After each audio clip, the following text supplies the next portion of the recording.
Hey guys, this is Talking Greasy. This is April Danielle, and this week on Talking Greasy, we have the regional organizer of the Yang Gang, the Dallas Yang Gang 2020. We're going to talk about the Yang Gang and the Andrew Yang 2020 campaign. We're going to talk about politics, job security, and the possible Black agenda this week on Talking Greasy. We are in that feed. Hey guys, again, this is April Danielle with Talking Greasy.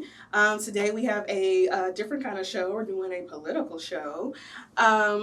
Before I get started, let me not be rude. Let me introduce my guest. I have Hexel Colorado. He is the regional organizer of the Dallas DFW Yang Gang, which is the support group or campaign support group for Andrew Yang, who is a 2020 Democratic presidential candidate. So, well, we're going to get into the question of the week, but I changed my format that fast. You want to go ahead and introduce yourself and tell us a little bit about yourself, Hexel? Yes, absolutely. Well, my name is Hexel Colorado. I'm the regional organizer for the DFW Yang Gang, and we are the grassroots volunteers movement supporting Andrew Yang for president in 2020. He's running for president as a Democrat, and his signature platform is something called the Freedom Dividend, which would provide every American citizen above the age of 18 with $1,000 a month. And it's something that we're super passionate about. Grassroots means that none of us are paid, we're all volunteers, and we're all doing this because we really want to see this guy get elected, because we really believe it'll help millions of people, especially millions of people here in Dallas. That's good. That's awesome. This is going to be exciting. So I'm going to start with our question of the week. What? Question of the week. Hey! question of the week. So what we're going to start with is, how much power do you think the public plays in politics these days? I think it plays a lot in people's everyday lives. Mm-hmm. And politics is one of those things that unfortunately not enough people are paying attention to, because they feel like it's something that if you're either here or you're not, right? So you are either into politics or you're not. And to be honest, that's where I was for a long time. It's one of those things that people don't pay attention to until it's too late, until they start to see the police at their door, or they see the money out of their paycheck, or they see themselves suddenly on the streets. And so it's the reason that people like myself, who have never been politically engaged before beyond voting and having my opinions on social media, and the reason that we're getting engaged now is because it's about to become real for a lot of Americans. Over the next 12 years, automation is going to replace or destroy a third of all jobs in the United States. That means retail workers, truck drivers, clerks, office workers, and even jobs that you don't expect to be automated, like doctors or physicians. And so these are the kind of moves we need to make right now, and that's why I'm encouraging a lot of people who have never paid attention to politics before to start paying attention this cycle, because this is going to become very real in people's lives over the next 12 years. Okay. Well, how did you said you weren't really into politics until recently, other than voting, in your opinion, on social media, which is kind of where I'm at. Politics and church, religion is kind of one of those touchy subjects. So what made you want to follow Andrew Yang and get involved on the grassroots level and start getting more involved in politics? Right. So I first got involved because earlier this year, I started reading a lot about Martin Luther King. Okay. So a little bit, this is more of a personal story on me. But I picked up Martin Luther's autobiography on Audible, like on a whim on Martin Luther King Day. I was like, this is his day, I should probably educate myself. And so I started reading his book and then books about him. And that led me on a long tangent on civil rights and the history of civil rights. And what I realized is that, A, he wasn't just fighting for civil justice, but he was also fighting for economic justice, and how those two things are interlinked, how we can't have one without the other. And then the second thing I realized was that his job's not done. Like, he has a legacy that it's on us to fulfill. And one of the things he wrote about in his final book was the concept of a guaranteed income. And Martin Luther King's concept of a guaranteed income made sure that everybody had a base income that they can rely on, so that if they fell in hard times, or if they were lifting themselves out of hundreds of years of institutionalized racism and subjugation, then they had a means of lifting themselves up. And so I said, wow, that's amazing. Too bad there's no one in our political system now who A, has that vision of lifting everybody up, and B, has a way and means of doing it. And that's when I learned about Andrew Yang, because I was on YouTube, I was looking at different people, and I saw him on YouTube on Fox News. Okay. And I thought, whoa, here's a Democratic presidential candidate with something as ambitious as universal basic income, but he's on Fox News, and the people on Fox News are actually agreeing with what he was saying. And I was like, whoa, if this guy can combine the left and the right and make them agree, then what's stopping him from doing the things that we need to happen? And so that's when I got energized and realized this is someone I could actually throw my weight behind, because I know that no matter what happens with the election, whether he wins or loses, I would have known I'd fought for something worth fighting for. And so that's why I'm involved now. So he just kind of lit a fire under you. Exactly. You saw, you had the agenda, or not the agenda, but you read about Martin Luther King, and you saw that there was an opportunity with him. That's good. So you said your political background was really nil before this, right? Right. My family and myself have largely been progressive for the most part. Okay. But, we've seen politicians come and go, and people promise things, and we would vote, and we'd be even vocal, like, say, on social media or the people we talk to about who they should vote for. But we never threw our weight like now, where I'm campaigning and going to different cities and rallying people around this grassroots movement. We never did that before, because in as much as we wanted specific people to get elected, it was really wishy-washy with politicians, right? Like, you would elect someone with the hope that maybe they'll live up to their promises. Yeah. But this time it's different, because now it feels like it might actually happen. Right, because this is not a politician, this is a problem solver and entrepreneur. And he has the track record to show that he understands how the economy works, he understands how jobs are created. And so seeing someone who actually walks the walk and walks the talk, that makes me more confident that I'm not wasting my time by getting involved. That was, I thought about it, I didn't have this down as a question, but as you were talking, it made me think of a question. Do you think another non-political president is going to win, or you think that's a good thing? I mean, with us coming off of Trump, and with him not being really into politics, do you feel like people are wanting more presidential candidates that were not based in the politics before they got into the presidential campaign? Right. I honestly think it comes down to not whether or not they are politicians first or non-politicians first. It ultimately comes down to whether or not they're going to actually solve the problems. Okay. And I think that should be what it should be about anyway. But absolutely. And so that's honestly why we think that Donald Trump got elected in the first place, because I think most Americans who voted for him, they weren't thinking, intuitively that he will be better because he's not a politician. He got a lot of credit because he was talking about the problems or the pains that people were facing. Now, were his solutions right? Absolutely not. His solutions were to roll back the clock, build a wall, ban all these people from entering the country, and so his solutions were wrong. Honestly, but a lot I feel of people, like he regressed the country to me. Yeah, but But he got a lot of credit for at least acknowledging a lot of pain that Americans have felt and were felt being ignored by politicians. And that's why, the Democratic response back in 2016 to Make America Great Again, the Democratic response was largely, America's already great. And so if you say America's already great to people who the system's not working for, then they're going to vote for the other person. Exactly. So that's what we need as far as a Democratic nominee, or, someone who's going to say, like, this is what I see is wrong, and this is what I'm going to do to fix it. America, yes, it's a good country. It's not like we're just, third world. But for the systematic disadvantages that we do have, let's have a solution. This is my solution, and let me, ride on that. So I agree with that. With the Yang Gang, DFW Yang Gang, how did it get started? How did you start it? How did you get your members? How did you grow? How did it kind of all this start with the Yang Gang? And you got the shirts that I see. And this is a volunteer-made shirt. This isn't like a corporate-made shirt. This is a shirt that someone designed here locally and said, we want to have a Dallas Yang Gang identity. And they started as Dallas Yang Gang, and it's grown to be DFW Yang Gang. And the way it started is as grassroots as it gets. There was a CNN town hall. And I went online I said, hey, is anyone organizing a watch party? Mm. And a bunch of people said, if there was a watch party, I would definitely attend. But no one had stepped up yet to do it. So I posted online. I said, hey, if no one else is going to do it, I'll go ahead and set it up as long as I know people are coming. So as soon as I promised to organize it, suddenly people said, hey, I'll be there. That's all they need is an organizer. Yeah. All they need is this one person. And that's also a good lesson for anybody out there who wants to get involved with a Yang Gang.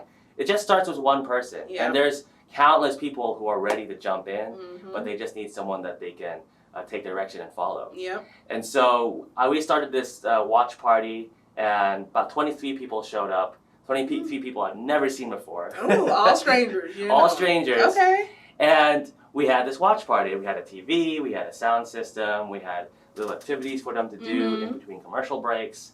Where did you have it at? So, you're familiar with the Lower Greenville neighborhood? A little bit. So there's a little, not little, it's a coffee shop there called Toasted, and they let us use their space. Okay. And so we brought in our TV. Gotcha. And they serve coffee and sandwiches. Yeah, okay, well that's nice. So then you had your watch party, and then from there, where people were just excited and wanted more? Yes, they were wanting more. What ended up happening was people wanted to do more events like that. Okay. And they were like, hey, so it looks like they just assumed that I was the organizer, like the organizer. Right. At the time, I wasn't. But they just assumed I was because I organized something. And so they're like, hey, if you're going to do something again, please let me know and I'll help out any way I can.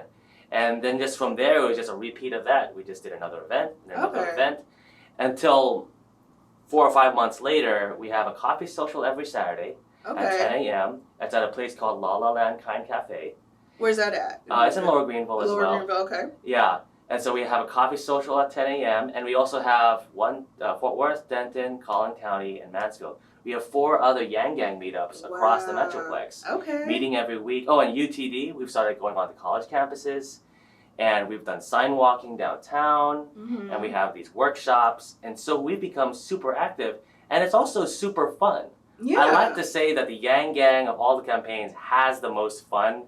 Because we're doing stuff, and we're also just doing some fun stuff just for the sake of fun. We went to a comedy show as a Yang Gang. Oh, okay. We had our Yang Gang shirts on, but we weren't doing anything overtly political. We were just hanging out. Just being friends.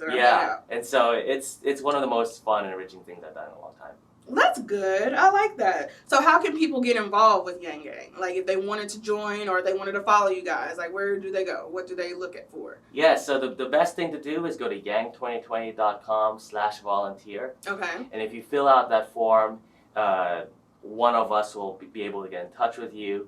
And if you want to be, I want to say a little more direct, you could also go on yang2020.com and click events. And there's events in all over the nation. So we have a DFW Yang Gang. I just talked about the ones that we do here in DFW. Right. But if you go on yang2020.com and go to events, there's a Yang Gang literally in over 80% of all zip codes across the United States. Wow. And so you're definitely going to find something that's close to you. And that's a good way to get exposed, like get your feet wet. Because we do meet a lot of people who are like, I don't know yet about this Andrew guy. He sounds nice. I might support him, but I need more information. That's when I recommend checking out like a coffee social or a Yang Gang meetup. So you can kind of meet the faces, talk to me, talk to some other people like me, and get some answers. Okay, that are very enthusiastic for it. Okay, that I was going to ask that. So if people who are on the fence, they don't know who they want to vote for or who they want to back yet, going to these meetups is a good way to do that. It's kind of find out more information about so there's one of my questions also before I hand it over to Darnell. Have you met Andrew Yang at all? Have you interacted with him at all? Like, have you? Actually, for the first time this last week when I went to Houston for the debate. And so I was hoping that. So first, yes, I got to shake his hand. Okay. Briefly. Yeah. I got to see him in the flesh in front of me. Yeah. Early on in the campaign when he hasn't blown up yet. He used to like shake hands and take a selfie with every person in the room. But because he's grown now to the point where he's number 6 in the polls, when we were at the after party for the debate, we were the largest group at the after party. The DFW Yang Gang? No, just the Yang Gang in general. But either were in Houston or drove from out of town or flew in from out of state. that after party where we had 3 of the candidates show up, Okay. Andrew, Booker, and Castro Okay. showed up at this after party, but the largest group was the Yang Gang. I mean, we were chanting, we had our signs, we had the giant Yang buck, pumping it in the air. Mm-hmm. And so there were so many people that it was really hard for me to like squeeze through and get a picture with him. So the best I could do at the time was like reach over someone and shake his hand. And he really is like, the way, if you look him up on YouTube, his personality, his playfulness, that's how it really is in person. Like he's he's joking with people, he's dancing, and so I haven't had the chance to shake his hand. But beyond that, I haven't had a lot of opportunities to actually talk to him. But when you join the Yang Gang, you do get to have opportunities to talk to the campaign staff. Oh, okay. And so we have regular meetings with the campaign staff. And so really, that's actually something that a lot of people don't have access to. They're very open, and and I feel like the Yang 2020 campaign is very reflective of the people of everyday Americans who are enthusiastic and excited about politics for the first time, because they have a very diverse and also a very young campaign staff. Oh, well, I love that. Well, thank you, Hexel. And this is for doing our question of the week and giving us a little bit of background on Yang Gang and all that good stuff. I'm going to have Darnell come in now just to warn you. He's going to hit you with some tough questions. Oh, good. That's what I live for, the hard questions. He's the hard hitter. But I want to thank you for coming in and talking to us about Yang Gang and getting. I actually think I'm going to go to a couple of events. Absolutely. Like, it sounds like you guys are just a good group, a fun group to be around anyway. Like, regardless of politics and politicians. So I appreciate it and I thank you very much. Well, I look forward to seeing you at one of our events. I will. Thank you. This episode is brought to you by Audible. Get a free audiobook download and a 30-day free trial at audibletrial.com/greasy. There you'll have access to over 180,000 titles right from your smartphone. Y'all niggas is lying. It's time to talk that shit. And we're back on Talking Greasy, and we're to our Talk That Talk section. Okay, we've been talking a lot about the political race, and to be honest with you, can't even lie. Not a big politician guy, but you at least make me interested. But when we talk about politics and everything else, we got to talk about the individual groups, different agendas, and the future of America. Let's start with groups. When it comes to groups and voting and trying to push for candidates as good as Andrew Yang, what is the point of voting at this day? When, to be honest with you, lobbying this and going in there with your group is more powerful than politics. Right. Why on earth would an entrepreneur want to be in the political game when, to be honest with you, he probably has more power now? That's a great question because it addresses something that a lot of people are feeling, which is that there's this divide between people and the people who control power, right? And one of the things that Andrew Yang is proposing that will solve this divide is something called democracy dollars. And this is different from his freedom dividend. His freedom dividend is $1,000 cash. But what we got to do is solve the problem that lobbyists, corporate interests have too much influence over our politicians, our representatives who are supposed to represent us. And the reason that these lobbyists are able to create this divide is because they have millions of dollars in cash that they can flood Washington with. They can afford to send lobbyists and buy them apartments so they're always on Capitol Hill. And that's something that normal everyday Americans don't have. So the question is, if politicians listen to the almighty dollar, and that almighty dollar is controlling who those representatives represent, then how do we give normal everyday Americans that same level of power? And so the solution is something called democracy dollars, where every American citizen gets $100 that they can only spend on a political race. And what that'll do is if you have someone who's coming out of a community and wants to represent that community, then instead of turning to corporations and rich people to fund that race, because races are very expensive and staying in office is very expensive, then he can turn to his constituents and say, hey guys, I'm running for office and I want to represent you. And if he had 1,000 people rally behind his cause, That's $100,000 for a race right there, directly from the people he's fighting to represent. And that money can easily wash out lobbyist money or politicians' money, because it's hundreds of billions of dollars being funneled into people's hands to decide their own future. And so that's a way that we can get the lobbyists and the corporations out of politics and bring in normal day, everyday Americans. Two problems with that. Let's flip that. $100 bucks, I'm with you. But with that $100, there's still people, there's still miseducated people, and there's people that go with the group. Some people will agree, some will disagree, and some will sit in the middle.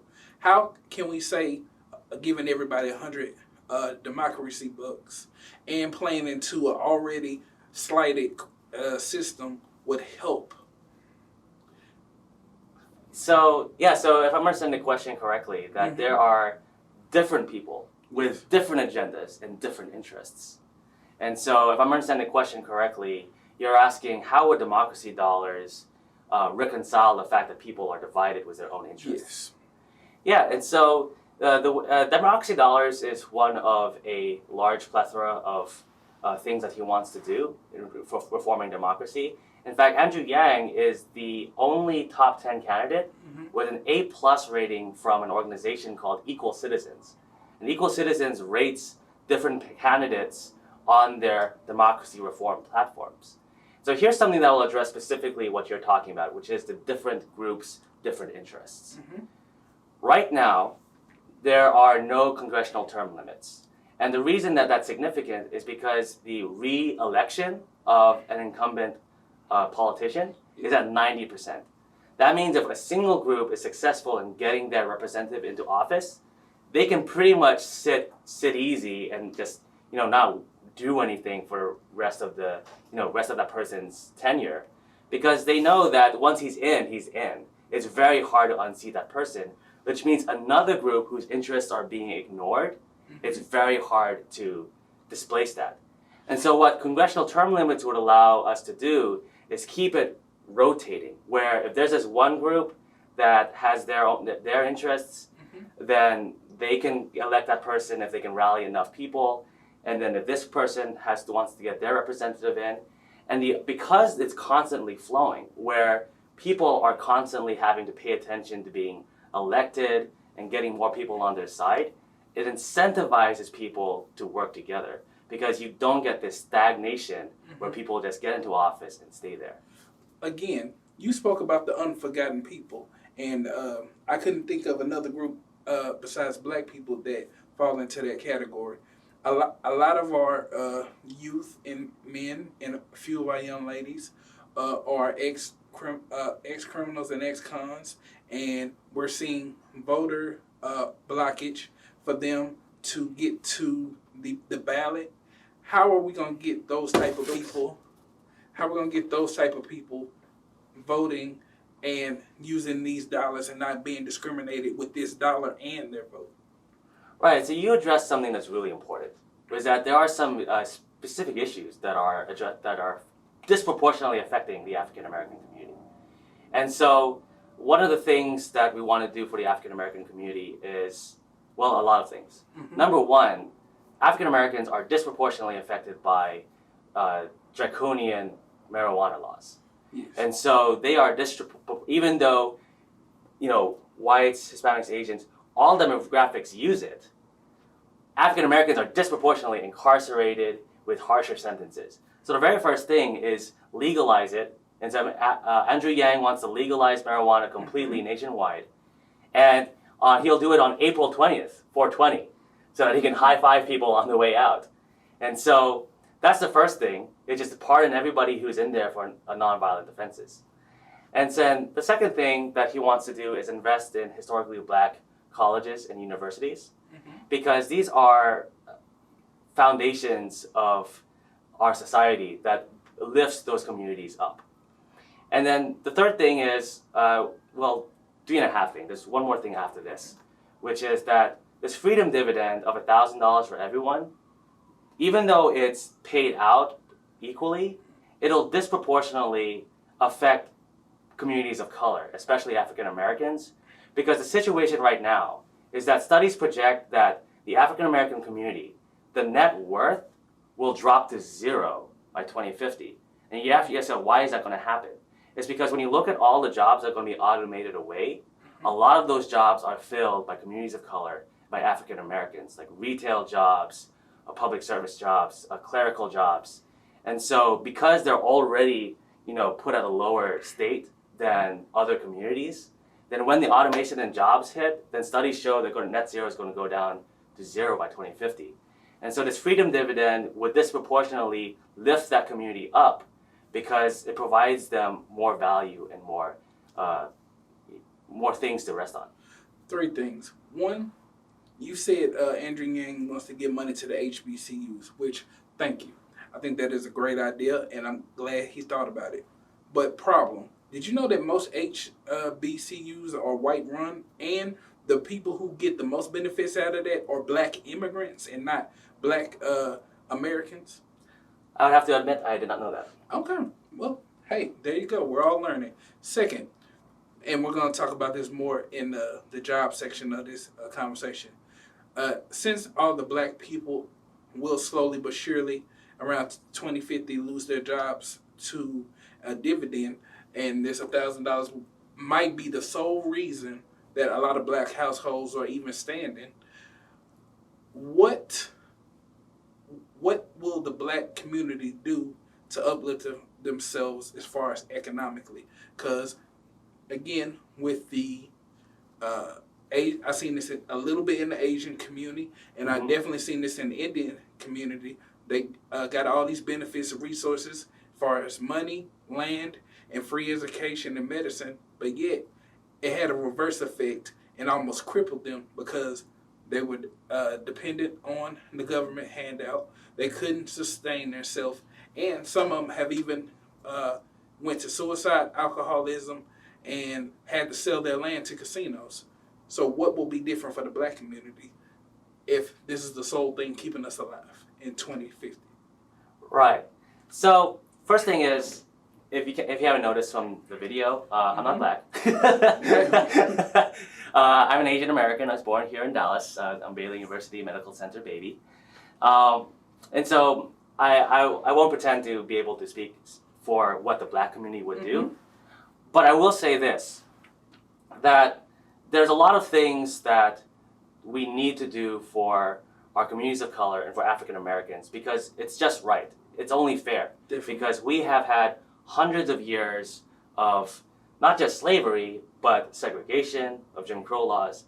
And again, going back to the beginning of this interview when I said I was heavily inspired by Martin Luther King, there is a misconception that the fight for racial justice is over.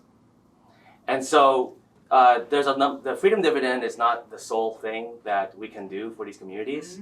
One of the big things is, sorry, putting my thoughts together. It's okay. So we just finished a climate strike in Dallas. Yes. That was Friday. We marched, and there was hundreds of people there. And not many people realize that even climate change and doing something about the climate is something that disproportionately affects communities of color as well. Because if you take it as a fact that these African American communities and communities of color are not doing as well socioeconomically as their peer communities, and you look at the fact that cities around the country are spending tens of millions of dollars or hundreds of millions of dollars to fight the rising sea levels, to move, to prop up their houses, to do all of these things to mitigate the symptoms of climate change. Imagine if you're a person of color who lives in a community that can't afford to do that. And so climate change will disproportionately affect communities of color. Automation will disproportionately affect communities of color. And our public schools. So one of the things that he wants to do in addition to HBCUs is across the board, give teachers a raise. Agreed. Because if we want our kids to live a better life, they need that education. In order to educate them, we need quality educators. In order to get quality educators, we need to pay them more. But before we get to job security, which I love the automative talk because it's so necessary, we're going to see a huge shift, and I'm glad you guys are ahead of the curve. But back to a term you used a lot that really shakes me in my soul. People of color, minorities. Whenever we talk about those type of groups, 9 times out of 10, again, not your problem because it's not your community. Black people are not the head of that conversation. When we speak of minorities, white women are minorities, handicapped is minority, gay is a minority, Hispanic is minority. How can this minority or people of color group excel in the job market before we talk about automation? Even though he has great programs, he even did a little bit of work in Detroit and added 3,000 jobs, which I was very happy to hear. But what is he gonna do about black people who, let's be honest, we're the number one people who are getting bachelors and masters, and then immigrants and other Asian people are the top percent earning professional degrees in doctoring. But yet, on average, we're still in the same economic place. Why is that? Right, and so you brought up a great point, which is that too often, even people with well-intentions will lump everyone together in people of color. I do that too sometimes for brevity, but we have to recognize that specific communities, especially African American and Black communities, have very specific problems that need to have very specific solutions. So there's a couple things that Andrew Yang wants to do. Yes. So the one is the one I already mentioned, which is HBCUs. And it's really everything that we've mentioned so far, which are things that apply to everyone but will disproportionately affect the African American community. One thing that he would do that's perhaps more targeted towards the African American community is something that's part of his education plan. So if you go to yang2020.com, he talks about how he would reform and change the cost of education so it comes down. And in there, he talks about how a lot of these Ivy League schools, where a lot of, to be honest, non-Black people go and funnel into these corporations and powerful entities that control our economy. A lot of them are sitting on $100 billion, $100 million endowment funds. In fact, in his book, he talks about how someone described these Ivy League colleges as endowment funds with schools attached to them. And so what you see is a concentration of wealth and power. And so one of the things he wants to do in his education plan, which again, I recommend going to yang2020.com to see the letter of this policy, but is require schools to take some of that funding that they're sitting on and send it to another community that needs it. Say another school, another university in somewhere like Cleveland, Ohio. In fact, I think the first target is Ohio. And then when that school reaches a certain level, then they'll choose another community. And so it's a targeted way of saying, rather than sit on this endowment fund, on this wealth, why don't we take that and lift up another school, another community that needs it? And like we said, because we've seen African American communities progress very little. I mean, credit to the leaders in your community who have made some progress. So some progress has been made, but not enough. And so if we take it for granted that that's the state we're in, then we can, target those communities and spread that opportunity. Okay, one question before we get to the automation. Healthcare. Yes. One thing I liked about this candidate, and again, I'm no favorite of anybody, but one thing I did like is he wanted to kind of make universal healthcare because he also has 2 children, one who's autistic, on the spectrum, and may need some medical help somewhere down the line. When we talk about universal health care and all that being one of the lumped in benefits of being of American, A, how are we going to pay for it? B, why would the government give it to us? And C, as him being an entrepreneur himself, why would other businessmen even remotely entertain that idea? Right, so that's a great way of dissecting the issues. I'm going to try to take it one step at a time. Okay. I'm going to answer your first and your last point at the same time, which is how do we pay for it and why would other businesses get involved? We need to take healthcare off of the backs of employers so that people can be free to start a business and to hire more people without worrying about, in addition to their salary, we also have to cover all of these benefits. And so if we move towards a system of Medicare for all, where we have this public option where if you want to start a small business and you want to hire people, great. Are you not at a stage yet where you can afford their health care? That's fine. They're going to get quality health care through Medicare for all. And so this will actually be a big boon for businesses because they are free to hire and grow without being held back by the cost of healthcare. Which also ties into the answering your first point, which is how do we pay for it? Right now, the United States per capita is already paying more for healthcare than any other country. Yes. And because of this convoluted system of, and it's actually 15% of the GDP, yes. Yes. And so if we transition to a system where we have a public option, Medicare for all, and we allow the government to we allow Medicare to negotiate with drug companies on prices, then there are ways we can copy what every other country is doing and reduce our costs, provide quality health care to everybody, and per capita actually pay lower. Okay. We're getting a little bit towards the end of this interview, and again, thank you so much for your time, sir. We're talking about automation. Automatic cars, better environments, faster computing, getting products and services way much faster. As him being an entrepreneur and him thinking ahead so far ahead, can we really beat automation? Because this is basically a big blanket for Americans to protect against automation.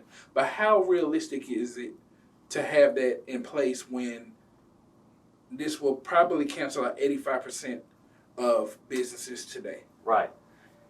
I'm going to give a very maybe morbid answer to that question. No. We can't beat automation. So the question is not whether or not we can beat it or whether we can suppress it. The question is, how do we make it so that it works for us and makes society better, both economically and equitably? How do we use it to make us better rather than it be a train that we are trampled over?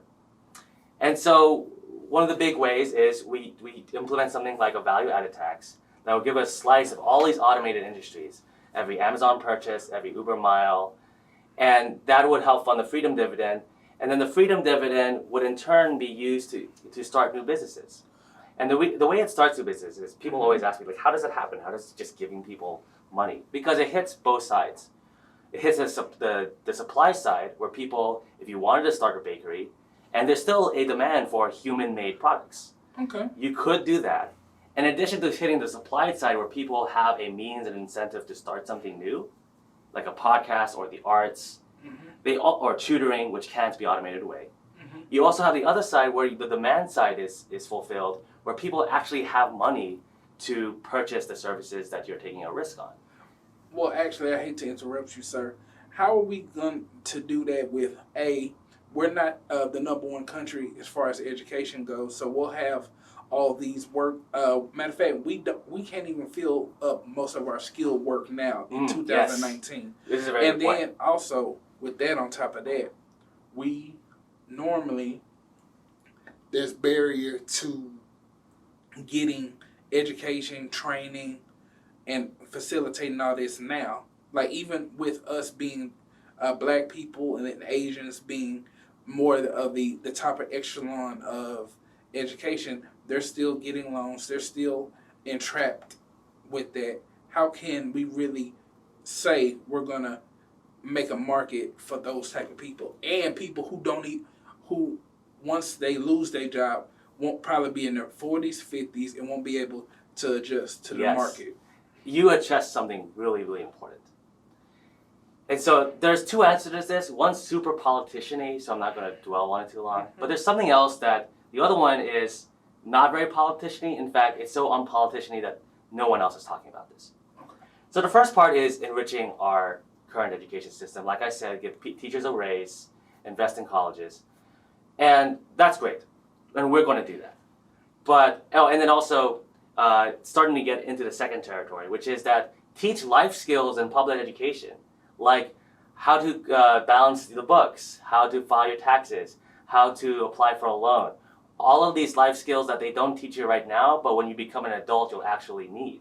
Or how to cook healthy meals. So there's actually a policy on yang2020.com that talks about teaching life skills in public education. So that's the first part, is enriching, empowering, and revolutionizing our current education system. The second thing that no one talks about is something that you alluded to. If you're 40 years old, 50 years old, the chances of you being able to go back to college and then compete with fresh college grads in the job market is very slim and probably over-optimistic.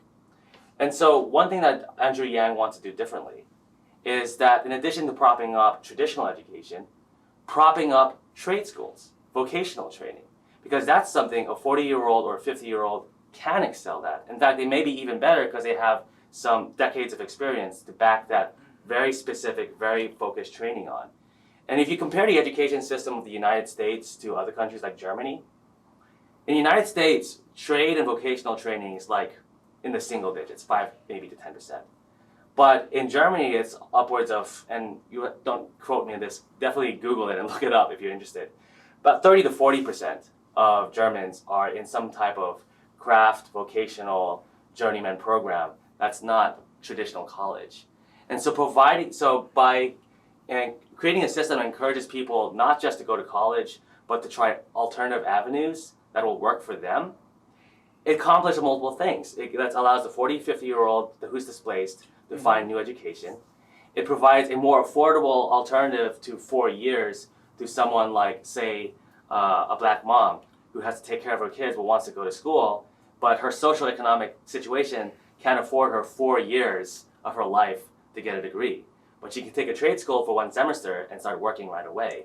And the irony is, trade jobs, the ones that we are currently understaffed right now, are actually very resilient against automation. Because while it's easy to automate the construction of an air conditioner, it's very difficult to automate the repair and installment of that air conditioner. So trade skills will be a big part of our future. Question, and then we're gonna get closer to the end. With all these trade schools, with all these dividends, with all this, there's still a barrier to entrepreneurship, a barrier to the workforce, and barrier to even having the money to even get in the education game. There's still employers who don't like hiring people who don't look like them. There's still displacement of people who don't want to get the skills. What is stopping, once people get these skills, get these degrees, what is stopping the system or the entrepreneur from not getting grants to open that business or get a job because they're overqualified? I'm going to answer this question using a historical example from Martin Luther King and tie that to what Andrew Yang wants to do policy-wise. Martin Luther King had this thing called Operation Breadbasket. Are you familiar? It sounds familiar. Continue. Operation Breadbasket was essentially looking at these businesses and communities. Let's say you had a community that was 80% African American. Yes. Does it make sense for that business who is centered in the community like that, but hires 0 African Americans? Doesn't make sense. And it's exactly what you just described. Yeah. And so what Operation Breadbasket was, Martin Luther King and these civil leaders would go to that business and say, look, this is the ratio. If you respect my dollar, you must respect my person. And so he said, if you live in a 90% African American community, then your hiring needs to be within margin of that. And if you don't do that, we're going to exercise the free market and not give you our business. And it worked. It created racial equity and justice in hiring, and they were able to have a more equitable community. Tying that to what Andrew Yang wants to do. Andrew Yang wants to implement something called the American Scorecard. Right now, we only measure our economy by 2 things, GDP and unemployment. Everything else is cherry-picked depending on who's in office and what makes them look better. By establishing the American Scorecard, which it covers things like incarceration, graduation rates, but can also include things like racial justice, racial discrimination. How prevalent are those in our society? by creating a scorecard that measures those things, just like Martin Luther King measured it when he went to these businesses, by presenting that to American people and presenting it at the State of the Union every year as a standard, then when you go to these corporations, these companies, you can say, look, how much have you contributed to the American scorecard? Because before now, we counted how much you contributed to unemployment and GDP and awarded you for it. Now we're going to award you by how much racial injustice do you solve? How much do you contribute to the climate? How many of your people are living off food stamps? And so by creating a scorecard that we measure the entire country by, and then creating incentives and punishment around those, we can move our society toward a more equitable and more just one. Okay, 3 things, and I'm going to get to my last set of questions. One, Martin Luther King had a poor man's march, which was going to help the whole United States of America. And actually, I think it was a very big contributor to his death. And he had 2 death attempts. One by a psych patient who stabbed him, and he almost collapsed. Then the actual shot that killed him. Yeah. Second, I hate when people use Martin Luther King as a martyr for justice when, let's be honest, we killed him because of it. Third, when we was talking about all these benefits and moving forward and the GDP and the business reflecting that, I find it kind of funny, and again, not against you, but Asian communities, Ethiopians, and other immigrants plant their business smack dab in the black community. They can finance themselves so well. They can send money home. They can send their children to school with no scholarship, if any, and their businesses flourish. And matter of fact, in some Asian cultures, they don't even do business with black people because they don't see them as equal or respect their culture, even though they came and made their money off the backs of black culture.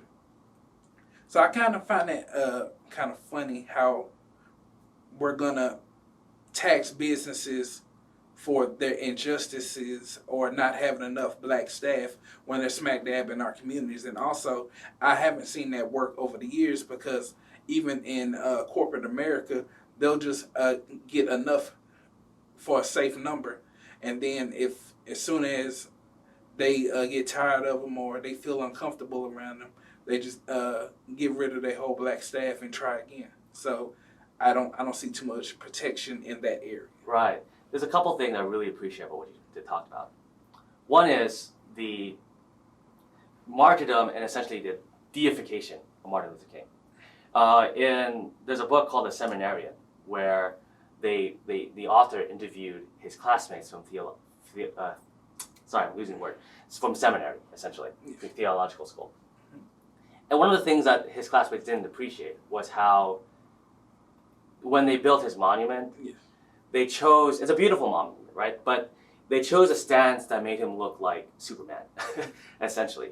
And the problem with the deification of Martin Luther King is, one, by making him a superhuman as opposed to a human, they can use him to serve different political purposes. Mm-hmm. And it makes it sound like because Superman came and left, that whatever problems he came to solve were done because he came. And that's just not true. And so I really appreciate you bringing it up, because a lot of times when people talk about Martin Luther King, I have to watch myself, because just because I read a lot of books about him doesn't make me an expert. I just try to use the examples that I learned to try to apply it, see where I can apply it. And it's funny because a lot of those same people in theological schools grew up and had their own churches and was friends with Martin Luther King. But also, little did Martin Luther King know, some of those people were FBI informants. Yeah, absolutely. So, yeah. I mean, he had some of his biggest opponents early on, like when he wrote the famous letter from a Birmingham jail. Yes. Who was he addressing? Other pastors, right? And so even in that section, it wasn't, homogenous in opinion. Okay. Well, let's end the show on these last questions, and I'm gonna try to be as civil as possible. Sure. The Black agenda. Why would Andrew Yang want our vote? And 2, what will be the consequence if no black person votes, period, from this day forward? So 2 things. 1, there are a lot of laws that we need to fundamentally change, because even though they don't have the word black in them, they exist and were created specifically to target African Americans. Marijuana laws, police brutality. So making sure every cop has a camera. There's a lot of things that we need to do because Stop and frisk. Yes, stop and frisk, yes. So there's a lot of things that we need to reform and change because even though African American or black is in the title, we all know from reality and experience that these are things that are targeting specifically blacks. So that's why it matters to you. And the second question about what will happen if we don't vote. Ultimately, the black vote sways the election because it was the black community coming out for Obama and the black community refusing to come out for Hillary. I mean, okay, I don't know if that's correct. Okay. But the black community, I wanted to watch myself. I didn't want to get too carried away. Okay. But the black community can decide who their president wants to be if we get out and vote. And so you can vote. You can make the decision by going out to vote, or by staying out of the election is another way of voting, essentially. And so we need everybody to come together if we want to see real change. If we want to see a freedom dividend of $1,000 a month lift our communities out of poverty, if we want to see investments made in our public schools, if we want to see these draconian marijuana laws removed, if we want to see a better future for ourselves, we need to vote. And that's why everyone needs to rally around Andrew Yang for president. First and first, I would love for a president with all these qualities to exist. But with all due respect, from our community, it's been the same across the board. Ever since the Nixon administration, there's been a certain benign neglect to the black community. They make false promises, or if they do promise something to us, they don't fulfill it. They use terms like minorities or people of color to divert the funds and resources to other communities that's not us. And third, it's just utter bullshit that we'll ever get a resource from the American system that will take us out of poverty. Right.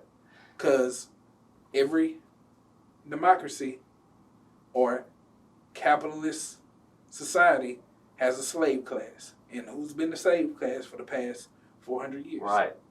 And I would suggest those are all good reasons why when we elect someone, we have to elect someone who's not a career politician. We have to do someone who thinks outside of the box, plays by different rules. And we also have to elect someone who has experience in working in these communities. Venture for America started 800 companies in Detroit, St. Louis, Baltimore, Cleveland. He specifically avoided places like San Francisco and New York with Venture for America. Because if you could create jobs all day long, but you're not going to solve the problems facing your community. And so that's why it's so important that pay attention to Andrew Yang, read what he wants to do on yang2020.com, and talk to your friends about it. And if you want to learn more, we always have coffee socials and events throughout the Metroplex. You can find them at DallasYangGang.com and on our social media. Okay, last 2 questions, and then we'll get your social media.